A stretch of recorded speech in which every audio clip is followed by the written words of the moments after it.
Hello, welcome to today's session, Bringing the Pages to Life, Making Stories Musical. I'm Sally Utley, and I'm the teacher-author behind Sally's Sea of Songs.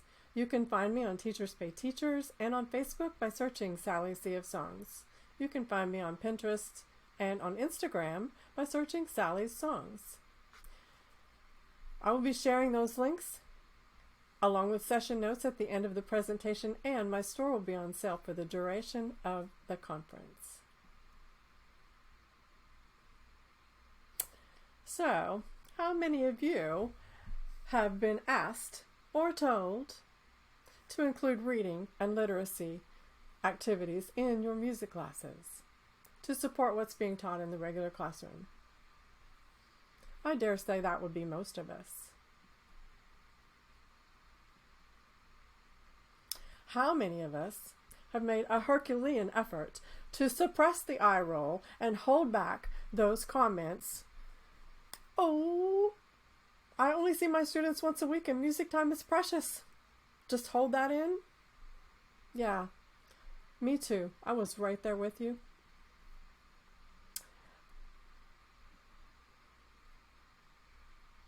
So my stance on this has changed over the years. The book that first caught my attention was The Singing Sack, compiled by Helen East. My copy is so old, it didn't even come with a CD like they do now. These were stories that we could retell and learn new vocabulary, and there were songs that were a part of the storytelling. And they were from places all over the world. There was so much that we could do with these stories that I was hooked. I received more inspiration at various ORF workshops over the years, and it became a joy to find a new children's book and develop a music lesson to support my music curriculum and support literacy. A win for me, a win for my students, and a happy principal. Now, this is obviously not a new or groundbreaking topic. However, I still quite often see questions from music teachers asking for ideas on incorporating children's literature. So, my objectives today is to look at some possible classroom and music curricular goals, offer a few tips on choosing books, as well as some suggestions for pairing books with those musical goals. Finally, we will explore musical creativity for both teachers and students.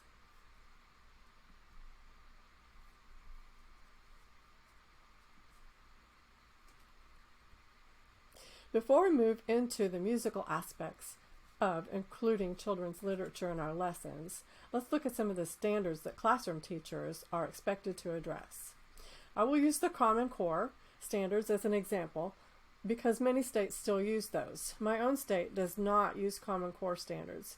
However, I have found very similar wording in our state standards. You might have to dig into your district materials or make friends with one of your classroom teachers to find out the exact wordings for your state. These examples come from the 3rd grade Common Core standards for ELA literacy. 3.1 says, ask and answer questions to demonstrate understanding of a text, referring explicitly to the text as the basis for the answers. 3.2 says, recount stories, including fables, folktales, and myths from diverse cultures. Determine the central message, lesson, or moral, and explain how it is conveyed through key details in the text.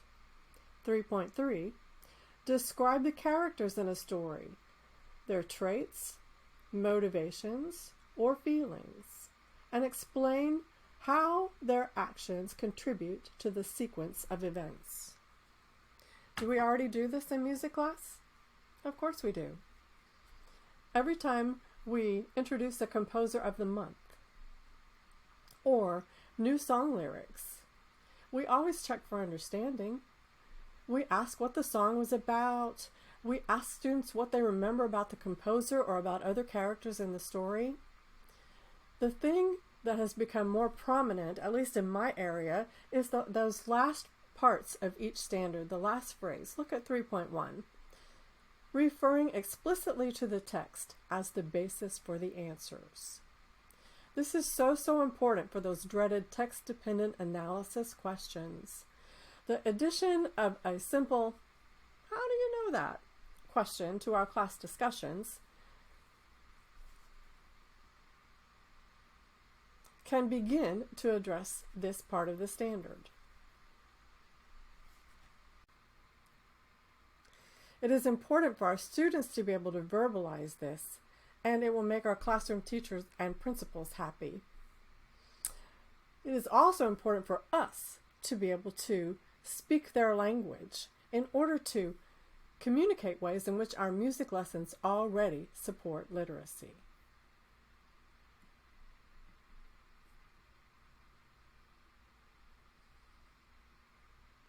Possible music curricular objectives.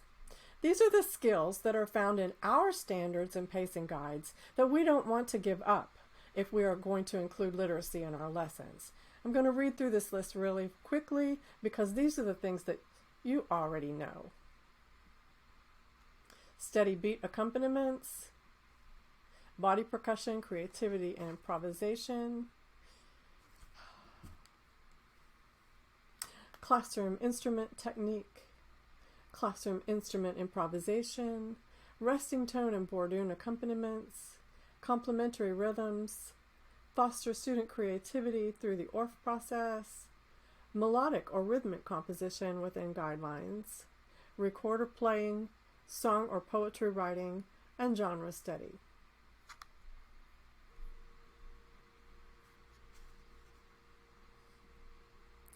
Now the next list includes things to look for when choosing a book for a music class. This is also not an exhaustive list, but I only have 25 minutes to speak to you today. So let's just start with these 4 types. Books that are song lyrics you can sing, stories with add-on characters, stories with repeating text phrases, and books with pictures only, no text. Now, let's combine these 2 lists, the music curricular objectives and the types of books, and apply them to selecting literature for music class. The first one that you see is books that are song lyrics that you can sing plus steady beat accompaniment. Now this pairing is pretty self-explanatory. Developing the ability to keep a steady beat is foundational in kindergarten and 1st grade. Practice padding on your lap or playing classroom instruments as you read, sing the book. You will have your favorite books, of course, just as I have mine. And you can see some of mine on this slide. And I have provided and will provide links to the books that you see in today's presentation in the handout. The next category is stories with add-on characters plus classroom instrument technique and improvisation, or body percussion, creativity, and improvisation. This type of story works well as a follow-up to lessons that teach students how to play classroom instruments, or following an experience using body percussion to accompany a song. I have used each of these books on the screen. Each of these books on the screen with kindergarten, 1st, and 2nd grade students. The Mitten, Bear Snores On, and Too Much Noise. Stories with repeating text phrases, plus classroom instrument technique and resting tone or bourdon accompaniment. These are my favorite types of stories. There is a great lesson to accompany Alexander and the Terrible, Horrible, No Good, Very Bad Day that you can find in the Mallet Madness book by Artie Almeida. If you would like to consider using ORF instruments, take a look at Click Clack Moo, Cows That Type. I first used this book to prepare students for a field trip to see the musical based on the book.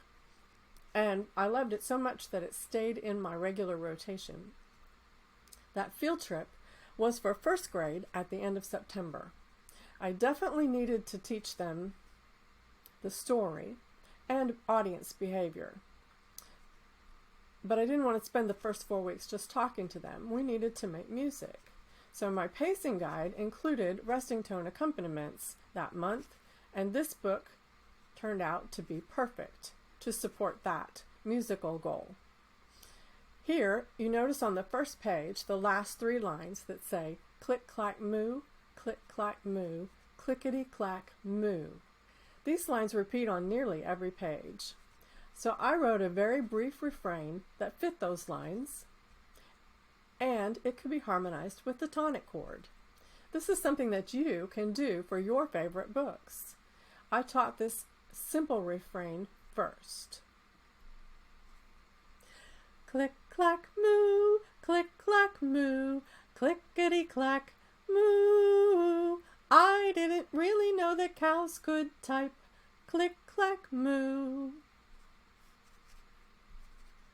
Then, after we could sing it, I passed out all of my D resonator bells and some glockenspiels set up with the Ds and a few alto xylophones added into the mix. And we sang this refrain and played a steady beat accompaniment on D, the resting tone. We added a triangle at the end to simulate the typewriter bell, and it was perfect.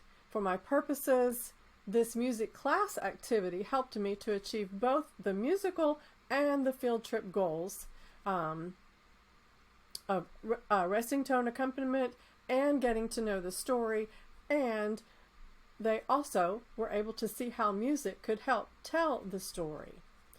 However, this type of refrain and story combination could totally be added to a stage performance, if you wish. Another possibility is pairing stories with add-on characters with a genre study. I discovered this book, Possum Came a-Knockin', a long time ago, and I continue to mention it because it was a Parents' Choice Award winner at the time.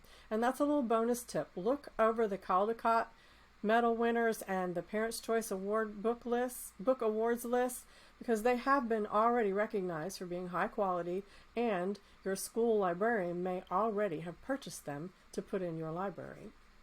In this story, the little girl sees the possum knocking at the door. She tries to tell everyone in the family, each member in succession, but the family members are all busy and nobody sees the possum, and they think the little girl is seeing things. So, spoiler alert, at the end, she sees that possum knocking one more time and she fusses at him for making her look bad. When I heard that last line, I just laughed out loud. I thought, oh my goodness, this book just screams the blues. It would be so fun to have a bluesy refrain, or write some blues lyrics based on the story, or sing a blues song before and after the story.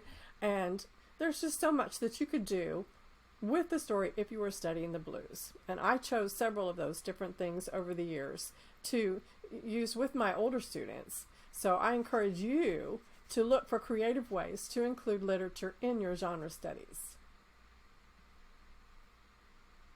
Now here are a few other books that might complement genre study.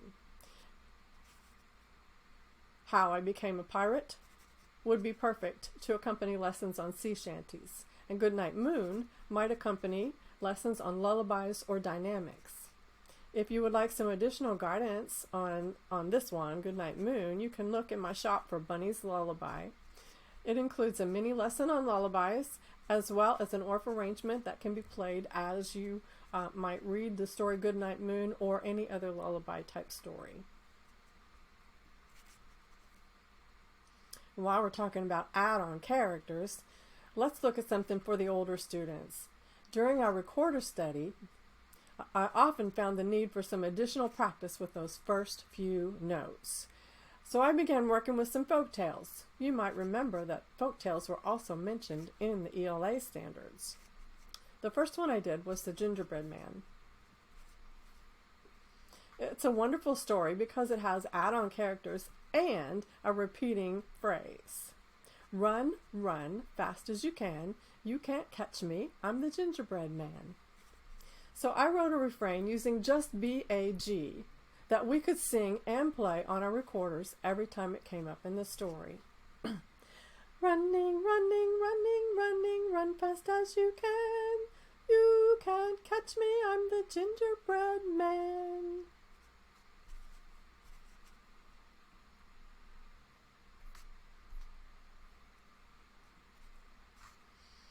The same is true with Three Billy Goats Gruff and The Crow in the Pitcher. Another great thing about folk tales is the possibility of a discussion on the central message of the story, which is another one of those ELA standards.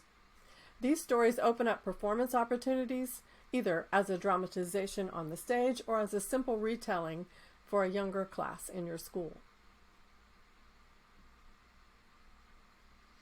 So far, the example activities have come from either a published source like Mallet Madness, or refrains written by me, or come with encouragement for you to write your own refrains or patterns to match your curricular goals.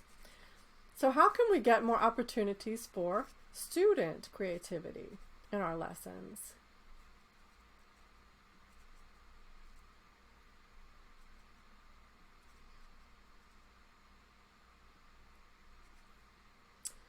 Wordless picture books are perfect for encouraging student creativity. Pictures are presented in a sequence, and children are free to retell the story in their own words. Often, we think of this type of book as only for younger children, and that is true. However, there are some great choices for older children as well. We can encourage students to use complete sentences, lots of details, expanded vocabulary as they are telling their story. Once we have the story figured out, we can then discuss the choices of instruments, body percussion or movement to accompany the story. Another option that is especially appropriate with wordless picture books would be to write a poem or a song, such as a ballad or the blues, that would tell the story. This blends perfectly with a songwriting unit or a genre study. Of the books pictured on this page, Journey, Flashlight, and Hike might appeal to older students, while The Lion and the Mouse, Pancakes for Breakfast, and Lainey Dances in the Rain might appeal to younger students. Keep in mind, however, that it's the musical task that will truly decide what age students your lesson might be most suited for. Perhaps a challenging musical task could be paired with a book that would appeal to younger students. Your older students could prepare that challenging musical task, and then you could arrange a performance with classes of one of the younger classes in your school.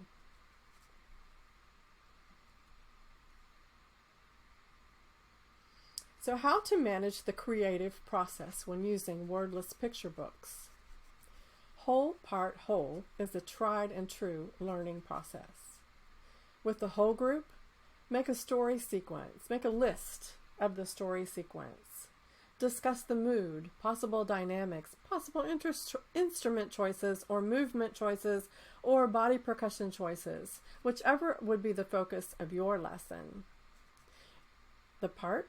Small groups can work together with a page copied from the text or provide an assignment from your sequence list that you just prepared with the whole group. If you are using instruments, give each small group a small collection of instruments along with their instructions to work with. Then, whole group again, come back together, retell the story with each group contributing instruments or movements. Now this may take more than one class session depending on the length of the story. Before you let small groups begin their work, make sure you have established a stop signal to stop everything and listen. This could be your timer on a whiteboard, a specific instrument sound played by you, or even a yodel or a yodel. Just be sure that your students know what that signal means before they start their noisy creativity. As you put the parts back together, you may choose to make this a linear piece, playing each sound by itself as it comes up in the story. This is quite simple to pull off, with a different instrument or different group of children assigned to each section of the story. Another option is to layer complementary parts as they come up in the story, building up to a full groove. For example, a steady beat or bourdon could accompany the retelling of the story, adding a new phrase or a new instrument or percussion or body percussion for each new character or action. This might be a little challenging for students to create, at least at the beginning, but with proper guidance, it can totally be done. Let's look at an example of layering parts. In this story, the main character is given the task of cleaning his bedroom. He certainly doesn't look happy about it in that first slide. As the scenes progress, he finds a book, a toy, and even a sandwich under the bed. Then he spends some time sweeping and scrubbing, and finally he looks very happy with himself, until Mom comes in to check on him and opens the closet door. Creating a layered speech piece requires some long sounds and some short sounds that can be complementary to one another.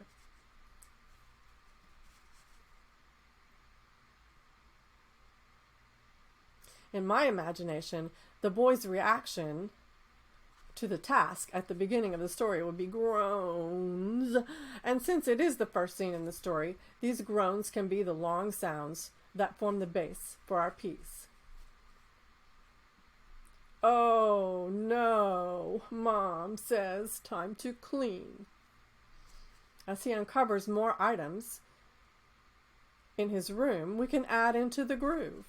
Books and toys, where to put them? Notice the long sounds of "oh no" complement the shorter rhythm patterns in books and toys. Those complementary rhythms continue with "find a sandwich, ooh, yuck." Finally, we add in "sweep, sweep, scrub-a-dub-dub, sweep, sweep, scrub-a-dub-dub." These patterns build together to form a groove. I would envision this continuing for several repetitions, culminating with an ending that you and your students would agree upon. Maybe a bell tree or a chime would represent the boy standing there looking all happy about himself. And for the last scene, perhaps some taps on the woodblock for Mom's footsteps, followed by lots of random instrument sounds as the toys fall out of the closet. There are many, many, many ways to interpret this story, and that is only one small example. So I encourage you to work with your students to use creativity for something like this. Don't be afraid to let your students make creative choices. It will be noisy, and it may not be perfect, especially on the first try. Here are a few things that help me. Teach a variety of skills. The more skills we have, the more tools we have in our creativity tool belt. While this is true, we don't have to teach everything, every skill, before we start encouraging students to be creative. They can be creative with even a few skills. It's very much a spiral process. Next, design learning activities to foster creativity. Many, if not most, of the activities mentioned today will support student creativity. When you give students a choice, they learn to creatively apply the skills that they have. Next, use mentor text. In a reading classroom, mentor texts model for students what good authors do. In the music classroom, we give students authentic, real-world examples of different kinds of music from which they can learn what good composers do. For example, students may benefit from performing a layered speech piece from a published collection or one that was created by you before they try to create their own layered speech piece. Next, share ideas with each other. This includes allowing students time to share, as well as you sharing your creative thought processes as you teach a song or present a learning activity. And finally, set up an atmosphere of cooperation and collaboration before you begin. Use some kind of a system of encouragement for your students' feedback. such as Stars and Wishes, Glows and Grows, I Love and I Wish. Consider asking one of your homeroom teacher friends what kind of system they use when they have sharing time in their classroom. Your students will already be familiar with that, so you wouldn't have to spend time teaching it if you used the same one.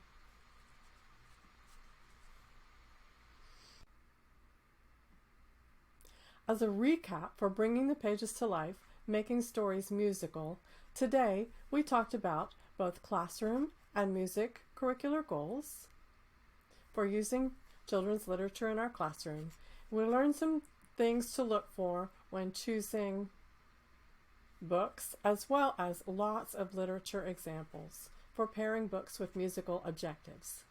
We explored both linear and layered presentation of our musical interpretations, and finally we considered both teacher creativity and student creativity and ways to encourage our students in their creative choices.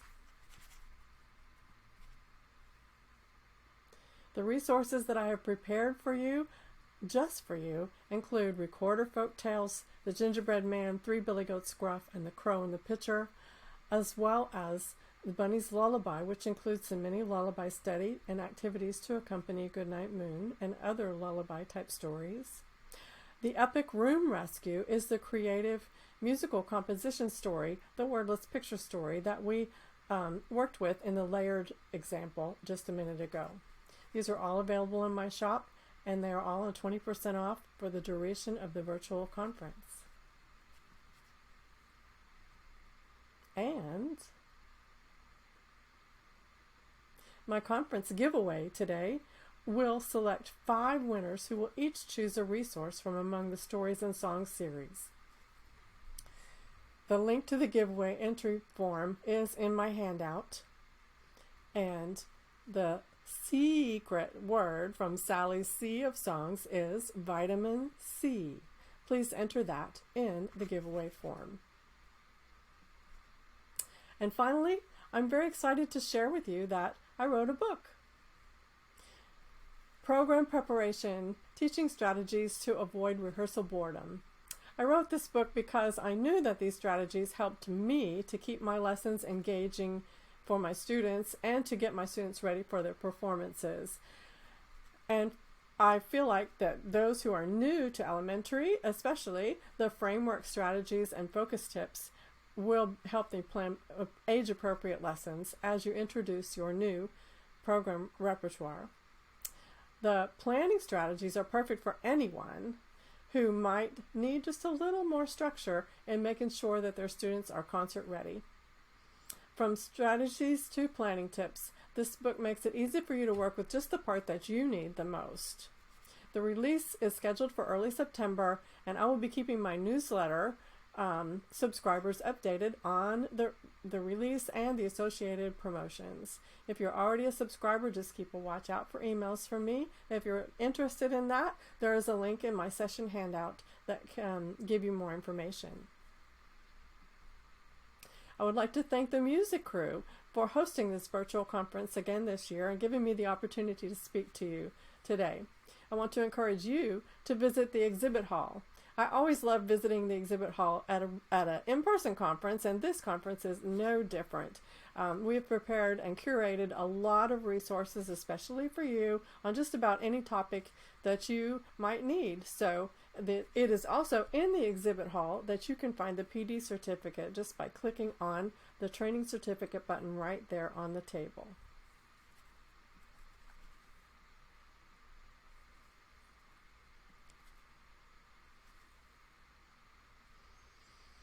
Thank you very much for your attendance today.